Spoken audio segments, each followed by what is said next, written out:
नमस्कार। अभिनव कहानियाँ में आपका स्वागत है। हमारी आज की कहानी है जायदाद। सुहास और गीता की शादी को अभी 3 साल हुए थे। दोनों ही जॉब करते थे। दोनों अलग-अलग ऑफिस में काम करते थे। एक दिन सुहास घर जल्दी आया तो उसे गीता घर पर ही मिल गई। सुहास ने गीता से पूछा, क्या बात है, आज ऑफिस से जल्दी आ गई? नहीं, मैं आज ऑफिस ही नहीं जा पाई। आपके जाने के बाद मम्मी का फोन आया था। पापा की तबीयत ठीक नहीं है। वे मुझे याद कर रहे हैं। गीता ने कहा, अरे, तो इसमें सोचने की क्या जरूरत है? उनसे मिल आओ, उन्हें भी अच्छा लगेगा। वैसे भी वो दोनों पटना में अकेले रहते हैं। तुम्हारे भाई भाभी तो दिल्ली में रहते हैं। सुहास ने कहा। सुहास की बात सुनकर गीता बोली, हाँ, पर अकेले जाने में बहुत परेशानी होती है। क्या आप मेरे साथ चलेंगे? हम 2 दिन में वापस आ जाएंगे। सुहास को ऑफिस में बहुत जरूरी काम था। उसने कहा, एक काम करो, 2 दिन बाद का प्रोग्राम बना लो। मैं कल ऑफिस में छुट्टी के लिए बात कर लेता हूँ। सुहास ने अगले दिन की छुट्टी ले ली। अगले दिन दोनों रेलगाड़ी से पटना पहुंच गए।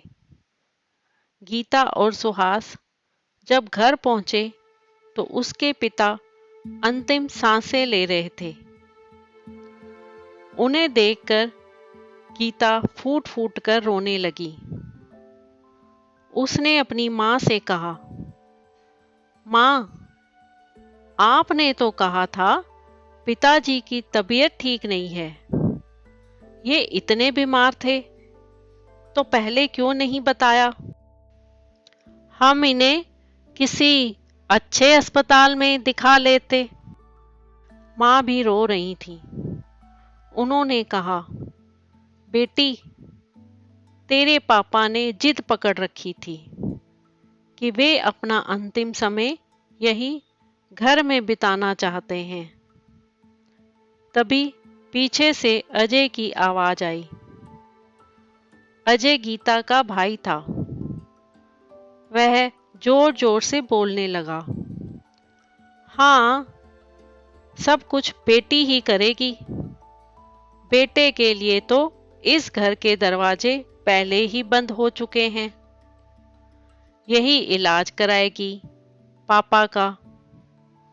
उसकी बात सुनकर गीता हैरान थी। उसने अपने भाई से ऐसे व्यवहार की उम्मीद नहीं की थी। वह बोली, भैया, आप ये क्या कह रहे हैं?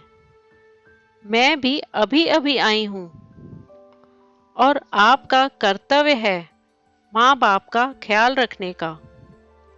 आप यहाँ से जाने के बाद कभी इनसे मिलने आए हैं? गीता की बात से अजय बहुत गुस्से में था। उसने कहा, तुम दोनों जो आ जाते हो, तुमने तो पापा की जायदाद अपने नाम करवानी है। हमारी क्या जरूरत है? अब गीता भी गुस्से में थी। उसने कहा, भैया, आपको शर्म नहीं आती? इस समय भी ऐसी बातें कर रहे हो। देख नहीं रहे पिताजी की हालत?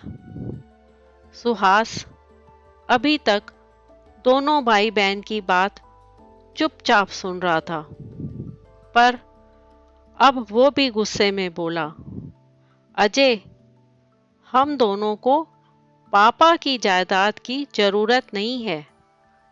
हमारे पास बहुत कुछ है, और ये जरूरी नहीं कि बेटी अपने मायके आए तो जायदाद में हिस्सा मांगने ही आए। अजय चुप हो जाता है। गीता को अपने भाई की बातें बहुत बुरी लग रही थी। वह अपने पापा के सिरहाने बैठकर रो रही थी। पिछले कुछ सालों की बातें उसके दिमाग में घूम रही थीं। पहले अजय और उसकी पत्नी आरती मम्मी पापा के साथ ही रहते थे, लेकिन वे दोनों ही मम्मी पापा से किसी न किसी बात पर लड़ते रहते थे। एक दिन दुखी होकर पापा ने दोनों से कहा, तुम अपना रहने का इंतजाम कहीं और कर लो, हमें चैन से रहने दो। ये लो 2 लाख रुपए।